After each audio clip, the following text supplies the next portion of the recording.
I am going to be talking in a little bit broader terms tonight than I have in the past. I know some of you have come before and we've done a lot of like personal natal chart astrology. And tonight I'm going to zoom out and look at some cultural trends that are coming up in kind of meaningful, not kind of really meaningful ways in the next couple of years. And we're going to start to see that, as soon as like now-ish, we're seeing it already. But we can look at these trends and also apply them to our personal lives. So we're going to look at a macro level, kind of how they're showing up in the culture and how they're showing up for us individually. But I decided to do this because I was hearing a lot from clients and friends, this feeling of malaise or disillusionment or not really knowing where they're headed and feeling like they are kind of adrift and even feeling a little bit of paralysis on decision making. So we're going to explore the astrological reason for this and the fact that it's actually a process that's going to bring us much closer to a very significant and very exciting phase of life, culturally, but also personally. But in this moment that we're in right now, it would be normal to feel a little bit untethered. So I'm going to talk about that. Oops. Hold on a second. So as always, I just want to do a little shameless plug for my Patreon, where I do a lot of astrology. I do weekly talks. I do monthly webinars, forecasting the week ahead, forecasting the month ahead, but also teaching astrology if that's something you're interested in learning about how to read your chart. And I also have a playlist every month that is done by a friend of mine who is a really talented creative. So something to think about. Okay, so let's explain this is even a thing right now. And it's because this melancholic or lost feeling can be associated several outer planets. These are planets that are kind of pretty far from Earth, moving into what is called the anaretic degree. And the anaretic degree is when a planet moves into the last degree of a sign or the 29th degree of a sign. Every zodiac sign has 30 degrees that it moves through, and that's because we work in astrology with a 360-degree wheel as the template for our experience of our lives. It's a representation of the seasonal movement of the sun through our skies from the perspective here on Earth. So we divide the sky into 12 slices. Each slice gets 30 degrees. And you'll note when you're looking at your own chart that each symbol, which is a planet or a sign, will have a little number next to it. And that is showing you the degree where exactly in the seasonal cycle that planet is. If you happen to have a planet at 29 degrees, that's going to be significant. Tonight we're talking about transits, which are really where the planets are moving in the sky at any given moment. Just more about what anaretic means. It's the Greek word for destructive, but we're not going to really interpret this as a big scary thing. Yes, it can feel kind of transitional. It can feel a little bit like you are at a tension point or at a crossroads. The reason this is going to feel a little bit more significant now is because we have 4 planets that are going to be moving through this 29 degrees in the next few months. Right now we have 2 in particular. And it creates a feeling of being at a crossroads and not really knowing which way to choose. A moment of really great change and transformation, but a crisis point. And so that's kind of why a lot of us are feeling like we are kind of seeing the future on the horizon, but are not quite ready to get there. There's this inkling of something really big about to change, but we're not really sure if we have the confidence to make that leap, or we have loose ends that we have to tie up because we're in the middle of 1 foot in the past and 1 foot in the future. That's the 29 degrees, because at 30 degrees, it's really 0 degrees. But at that next degree, we're in completely new territory personally and as a culture. So this is kind of the significance of the anaretic degree right now. Between now and next July, we're going to have 4 outer planets reaching this point. Very slow moving planets. These are planets that take a decade or more to reach this point. So when each of them reaches that 29-degree range, in some cases within days of each other, this is a very big deal. It presents this pivotal moment in the culture and in our experience. Let's look at the dates this is going to happen. So this might be a useful slide to take a picture of if you're interested, because it shows you all the things that are, all the planets that are changing, the signs that they're in, and the dates that we are likely to feel that transition, that ending, beginning, that questioning, deepening, ripening of the themes that are associated not only with these planets, but with the signs that they're in. And if you know your chart, the houses that you have those signs, those are going to be the places that are really kind of wrapping up an end of an era. And we can kind of confidently say that this moment is, this next 2 years will be the transition from the old to the new. It comes in phases, it comes in waves, and we're in a wave right now because we have Pluto about to enter the 29th degree of Capricorn for the last time, ending a 16-year cycle. So if you know where Capricorn is in your chart, and I'm going to dig into this more deeply, you're going to understand what I'm talking about, like what exactly is dying off. Let's talk about Pluto. So the shift from Pluto in Capricorn, where it has been transiting since 2000, I think it's March 2008, into Aquarius has taken a while. So we had the first, you could see, I get to use my little pointer. You can see that it started, this process started back in 2023. And then we've had a long period this year of Pluto in the early degrees of Aquarius. This is the significant shift in AI. This is transitioning to, I'm attributing Pluto and Aquarius to a lot of the labor movements that we're seeing and the success in the labor movement. When Pluto moves back into this last little bit of Capricorn for the last time in our lifetimes, we'll see the themes of this emphasized. And so the themes that we're thinking of is a detox of our democracy. That is one of the big things. We can look to the litigation of Donald Trump as a significant signature for this Pluto in Capricorn, but specifically Pluto at 29 degrees. He was indicted during the 29-degree range here, and we're likely to see during this next period, which is obviously very significant, potential more detox of those themes. Pluto in Capricorn is about where we were trying to root out entrenched corruption or toxicity, particularly in the government systems. But if we're talking about our personal lives, the next slide, I'm going to go into how it's going to manifest in the personal life. But anywhere that we have been tolerating things that are unhealthy for us, in particular in the Capricorn range, whatever house you have Capricorn, this period that we're coming into, September to November, is going to be the last kind of gasp of either that toxicity or that period of rebirth that comes after the detox. Yeah, the other thing I noticed in the culture that this is a signature for is the Biden administration really cracking down on antitrust corporations, particularly Google was one recently that we came. That's something you can likely see more of just in the next couple of months. Capricorn is the patriarchy. And so having Pluto at 29 Capricorn really does suggest that we are entering this kind of tenuous phase from a period of the old guard, kind of having their last before we move into a much more progressive era next summer and beyond. And we're going to talk about that too. So when we think about Pluto and Capricorn, when it first started in 2008, this was the Wall Street crash. This was the Occupy Wall Street movement. It was the first Black president. It was the Black Lives Matter movement, the Me Too movement.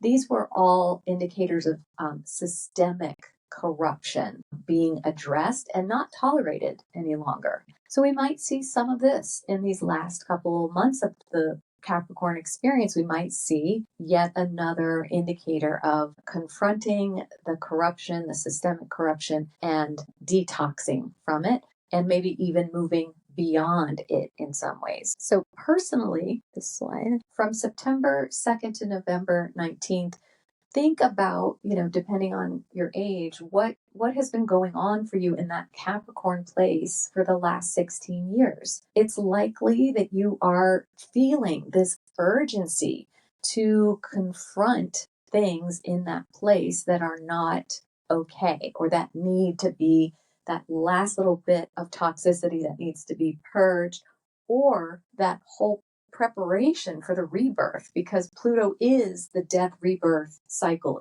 That's what it represents. So I have here the confronting stubborn nostalgia, ways that we are unhealthily attached to the past, to the way that things have always been done.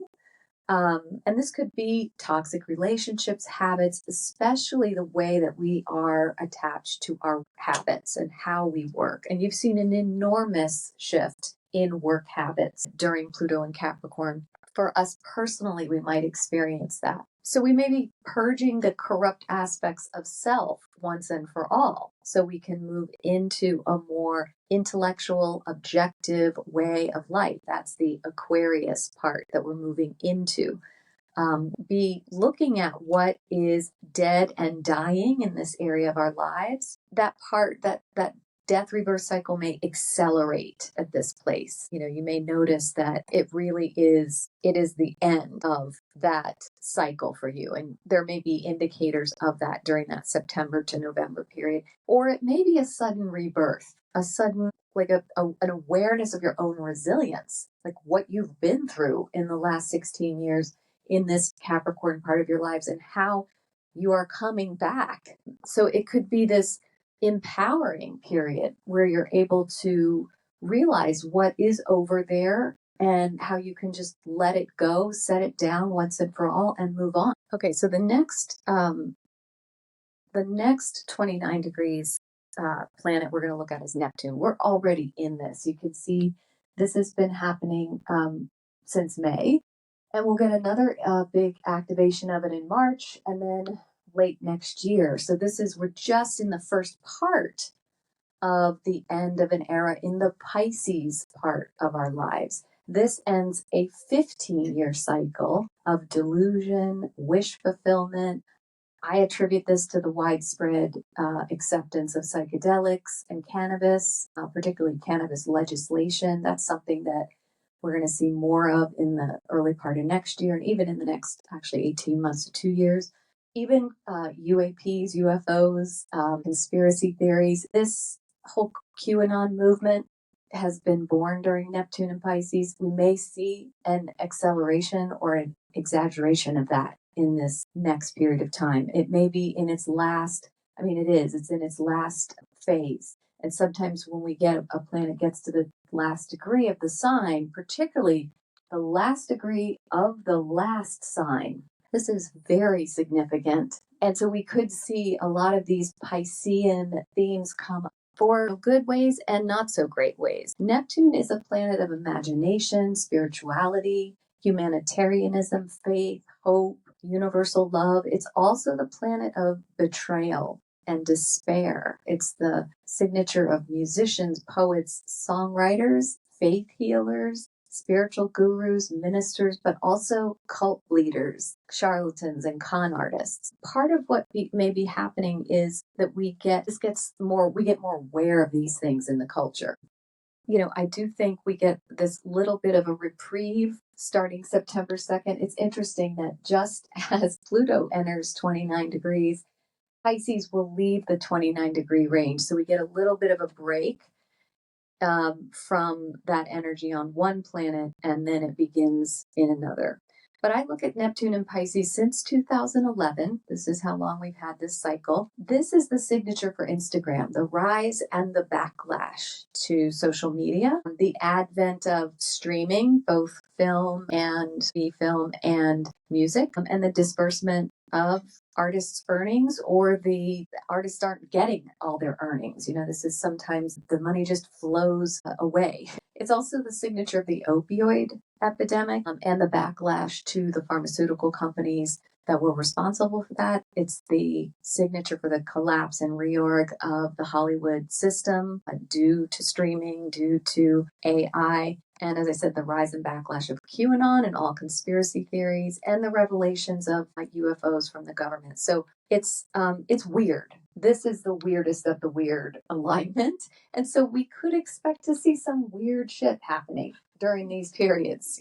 We could see, a sudden surge in some conspiracy theories and also confrontation. And what is it called when you prove that the theory's wrong? It could be kind of a combination of both of them. So for us personally, we wake up from deception. We leave the cult, whatever the cult is in your life, wherever you have been deceiving yourself. And it's going to be in that Pisces area. This is a period of time when you're going to pay more attention, be more aware of the ways that you might have been dissociating from your life in this area or deceiving yourself. There's this urgency to wake up, and to be more aware of things like propaganda, conspiracy theories. The other thing that makes this a little bit more appealing, though, because Neptune is the modern ruler of Pisces. It's very strong. And Neptune is wish fulfillment. It's this contact with all that is. It is literally nirvana. And so this too might be available to us if we tune into it. If you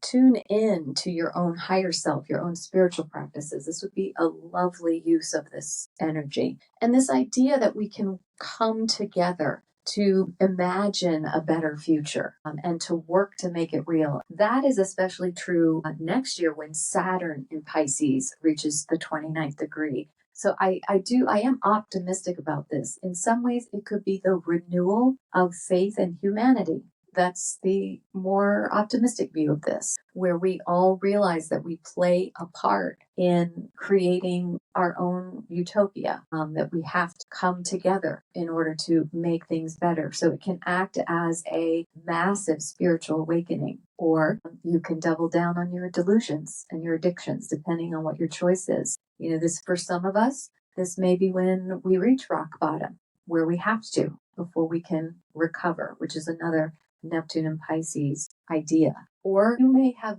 gone through your own period of being at sea, and now you are ready to heal others, to use the wisdom that you've gained to help other people. It really depends. Maybe just seeing this talk will inspire you. That is another Neptune and Pisces word. So it's really instructive to think about the Pisces part of your chart, if you know it, what the themes are around that Pisces part, and what has been washing in and washing out of your life since 2011. What have you been struggling to make real?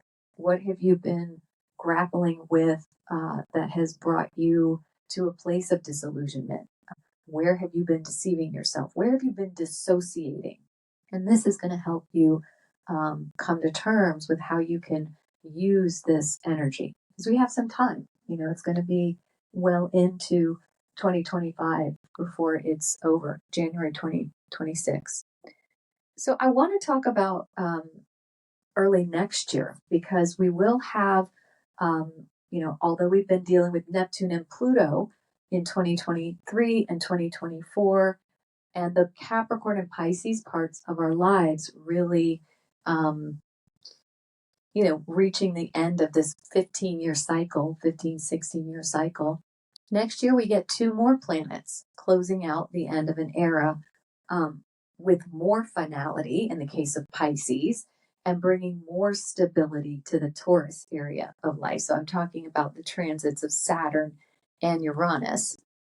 So Saturn in Pisces is not as slow as the other planets. It's a 3-year cycle, 2.5, 3-year cycle. And so while Neptune in Pisces has created this generation of social media addicts and opioid addicts and conspiracy theorists, Saturn in Pisces is coming in since March of 2023. I don't have that on here. And trying to correct and end all of that. So you're starting to see the legislation of psychedelics. This is very much a Saturn in Pisces phenomenon. And the free for all with which these cannabis psychedelics, that is probably going to become much more boundaried in the next few years, the next couple of years, as Saturn is the corrective to all the Neptune delusion, disassociation, boundarylessness. Speaking of boundaries, Saturn also, in this case, our awareness to borders becomes much clearer, and there may be more and more effort to address in a humane way the refugee crisis all over the world. But personally, whatever you have largely ignored or spaced out on or refused to acknowledge the reality of in the Pisces area will now come to your attention for correction, for boundaries, structure, and responsibility taking. And this is especially true during these periods of time. So we won't really experience this until spring, but we'll get 3 opportunities: May, September, and February. So the 29th degree of Saturn in Pisces, we might see the end to a lot of this, corrective period, the limitation, the boundaries that we've been trying to set. They might actually stick during this 29-degree Pisces period. I have the manifestation of a dream or a wish. That's kind of what Saturn does. It manifests the areas that we have worked the hardest in, the place we've committed to doing the work, to having integrity. And in this case, maybe being of service to others, a sacrifice that we have made will probably start to pay off during these periods, May, September, and February. Let's see what else. I do see, in my own research that Saturn and Pisces have been a strong signature in history for support for the working poor through government systems. The other thing I noticed is, in particular, just because I wrote an article about this, Fox News. Fox News is probably not going to be the same by the time we get here. This particular transit is really strong for its reorg. But just in general, systems and structures that support healthcare for all could also come up around this 29 degrees. Either more support or events that challenge that support. The ultimate goal of Saturn and Pisces is going to be bringing that support to those who need it. Saturn and Pisces has also been a signature for the technological advancements in the entertainment industry. So we could continue. I mean, you don't need astrology to tell you this. We probably will see more and more ways that AI is completely restructuring the Hollywood system, particularly during these periods. And the last planet is Taurus, Uranus and Taurus. So in the Taurus area of our lives, we've experienced a pretty challenging period. First in 2018, when Uranus first entered Taurus and created upheaval and sudden change in that part of our lives. And then from November 2021 to October 2023, the disruption, rebellion, awakening, experimentation was ratcheted up to 11 by a series of eclipses. So if you know particularly Taurus folks in your life, be nice to them because they've really been through it with this. But even Leo, Aquarius, or Scorpio folks, they've all been dealing with this one. So we're in that part of our lives, we're kind of used to instability now. It's after 7 years of a cycle, it does kind of feel normal. But during the next 2 years, we'll be finishing this period off with a series of crescendo events that start in the summer of 2025 and finish off by the spring of 2026.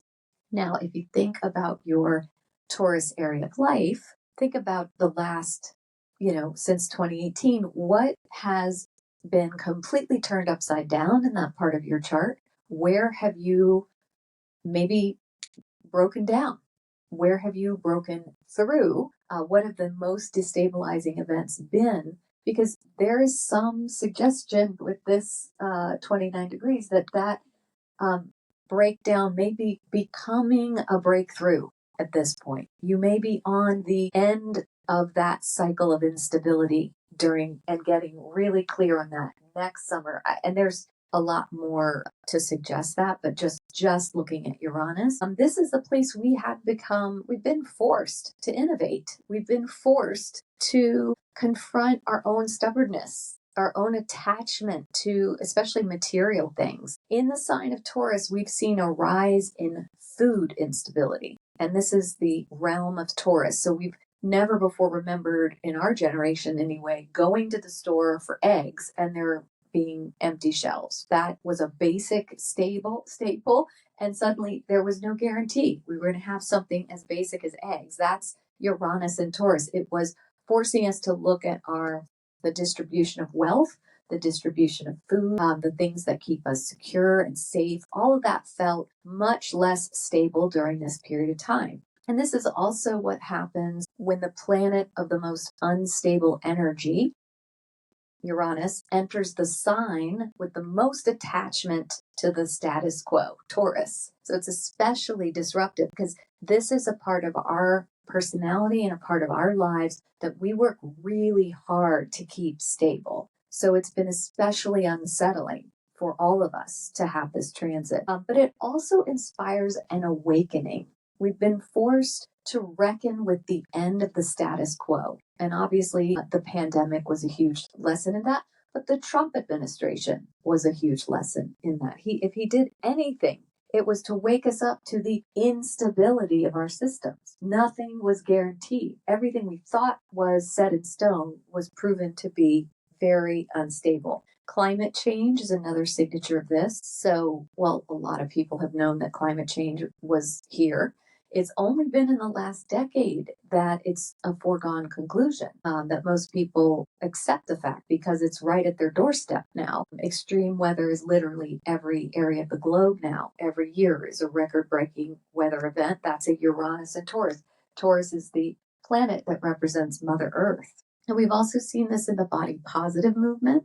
That's associated with the sensual experience. Taurus is the sign related to beauty and body. And with Taurus, with Uranus here, we've opened up as a culture to more progressive and less conventional approach to beauty and gender norms. So, this is another theme that could come up and become more exaggerated during these periods. But I'm going to say for the better because of some other alignments I'm going to talk about. This is also the alignment of the renewal of feminism, this Me Too movement, and the way, things like the Women's March. We would say that's a Uranus and Taurus event. And now we may be getting our first woman president. So you in your own life might be noticing this urgency to experiment with new kinds of creativity, to disrupt the status quo on a really grand scale in that Taurus area of life. And maybe you're considering changing your relationship with your own body and also advance the genius of women. So we may see another big feminist movement, wave, conspicuous movement during this period. And that is because, and this is where it gets good, is we're at the dawning of a new age. While we're at the end of an era, we have one foot in the future. This is a once in a lifetime experience, what we're about to have in the next 2 years. So first we have Pluto and Neptune making an alignment. And in this case, this creates this opportunity to resolve some of those Capricorn and Pisces issues that we talked about of the last decade, specifically though, in ways that help support humanity. That's a Neptune and Pisces thing. So it's like pulling on our resources, pulling on all of the wisdom that we've gained over the last 15 years to actually make progress. Because this is happening on September 2nd, I don't think the entire world's problems are going to be solved on that day. But, these planets are going to move within an orb of a sextile for many months. This is a period that we're in right now where we could, I think part of this signature is the renewal of hope that you're starting to see in the culture, at least in part of the culture. The other thing I think we might see is the support for, again, refugees, for people at the border. There may be some actual legislation, some kind of systemic opportunity here using our systems and structures to help people who have the least. One of the things that came up recently while these planets were within the orb of this sextile was that Congress passed protections for minors on social media. Okay, we described how Neptune in Pisces is the signature for social media. Pluto came in the government basically and created an actual protective, a container that would protect, create some strong boundaries for the harmful stuff online. The next period that we're going to see an interesting alignment of just two planets is going to be this late 2025 when this could bring really positive and supportive changes to social media, pharmaceuticals, psychedelics, but also the creative community, music, art, film. And this might be a time when technology is actually helpful. So this is the transition that we're moving from. So we've had these planets in earth and water signs, for the better part, more than a decade. And we are gradually moving to air and fire signs. So this is a movement from a more dense, more slow moving period of the culture to a very accelerated and intellectual and creative period in the culture. So I have the dates, I guess, did I put them up there? Watch for these key events to herald the beginning of this new age starting March 30th next year and accelerating July 24th around the Leo new moon. And this is what I'm just so excited about. So this is what I am holding on to. This when we have a period of 29-degree transits, as I mentioned, that also means that we're on the cusp of a completely new era.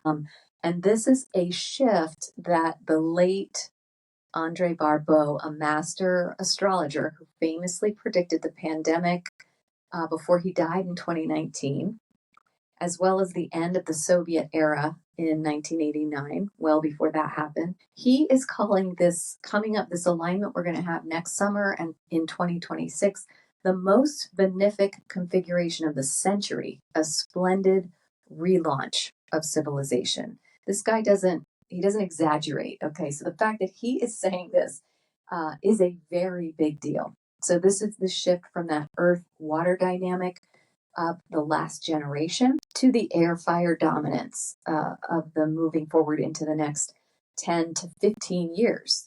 I'm just going to give you a little bit more about what he said. So we know that Pluto in Aquarius has come to be associated with the rise of AI, technology being more human than human. We're also going to have Neptune in Aries. We're going to have Uranus in Gemini. Now, if you do any kind of internet search on these, you're going to see some scary predictions with these. I'm going to say that those people, fearmongers and pessimists, yes, we did have some of this during the Civil War. We did have a Uranus in Gemini with Revolutionary War, Civil War, and World War II.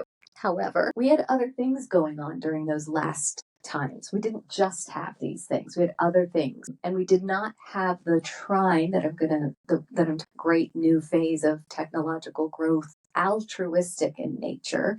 We didn't have that then. So I'm looking forward to the Uranus in Gemini trine Pluto in Aquarius period as this period of mind-blowing technological advancement, particularly in communications, disease eradication, and travel. So the last time we had this guy and this guy in these signs, they were actually reversed. When we had Pluto in Gemini and Uranus in Aquarius in 1884 and 1885, the telegraph was invented. The precursor to the steam engine was invented. The dry cell battery was invented, which allowed for portable electronics.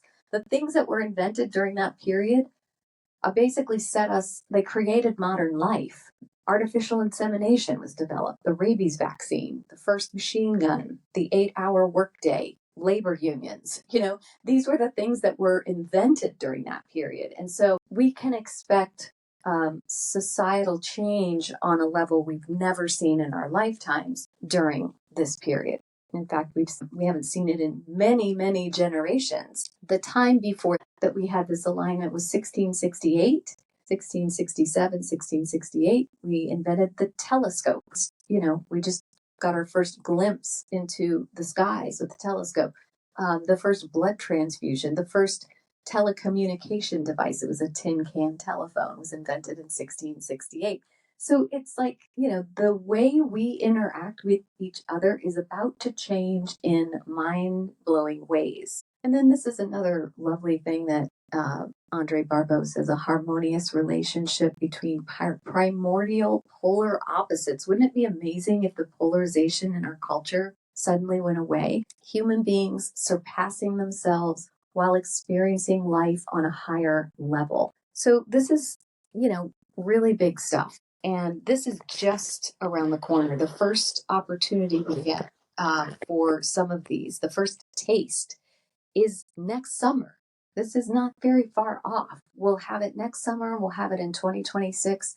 And we'll have pieces of this for years and years after. So it's, while we're in this period of in betweenness. We're kind of in a liminal state where we're neither here nor there. We're getting hints of the future. We're getting inklings of how amazing and how optimistic things could become. But we're still afraid because of what we've been through. We're still reticent to trust. And I would like to give you permission to hope and to build that idea that that bubbliness, that ebullience that you can sense on a deep level but are afraid to trust. I would trust that more, because that is where we're going. We are headed into this exciting new era where I do think there's going to be a lot more flow and support and recovery on a scale we can't really imagine. We're going to just advance forward very, very quickly. And this is going to feel like the dark ages really, really fast. We're going to be like, 5 years looking at where we are now and going, wow, can you believe that happened? So that is my talk. Thank you very much for coming. I really appreciate your attention.